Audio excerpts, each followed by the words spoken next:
I don't remember all the things that my parents went through when we were kids, but I'm sure they went through a lot. I'm sure it was terrifying as a parent.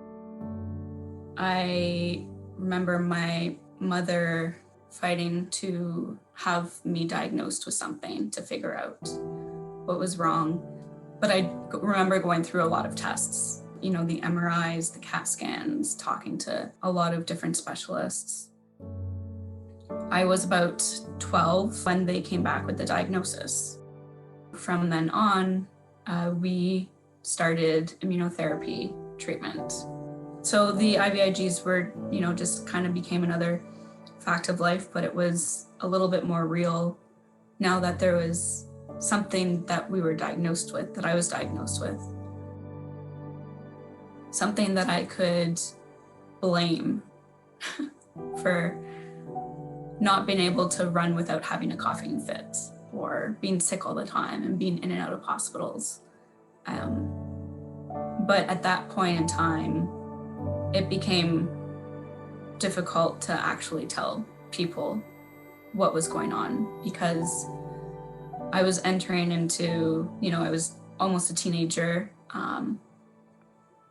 Teenagers are very quick to judge. And it was also the height of the AIDS epidemic.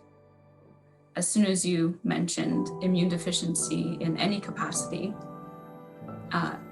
people would assume that that's what you had. That's what you meant. They didn't know any other thing.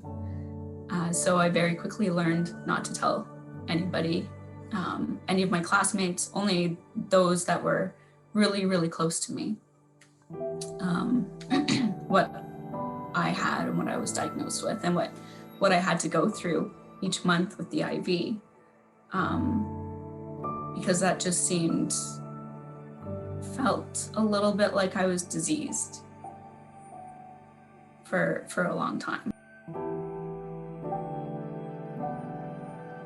I think music for me is a way of escaping and not thinking about the reality of the world that we live in. It's a way for me to process things. I went to university. I didn't have my parents to fight for me anymore. I had to learn how to speak up with the doctors, with the specialists that I had. Definitely a time of growing into taking care of my own health. Now I do subcutaneous immunotherapy, so I do that on my own. It offers so much flexibility to be able to live my life. Finding CIPO is a happy story, because I learned that there were so many other people out there. Just the fact that there were enough people for there to be an organization about it, that felt like coming home. I became a peer support coach, which was very empowering. It's kind of like when you're teaching somebody something and it just reinforces that skill to yourself. I think I'm pretty happy right now.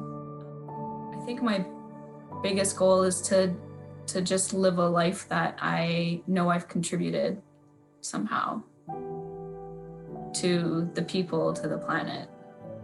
And I think as long as I live with that in mind, I'll be happy.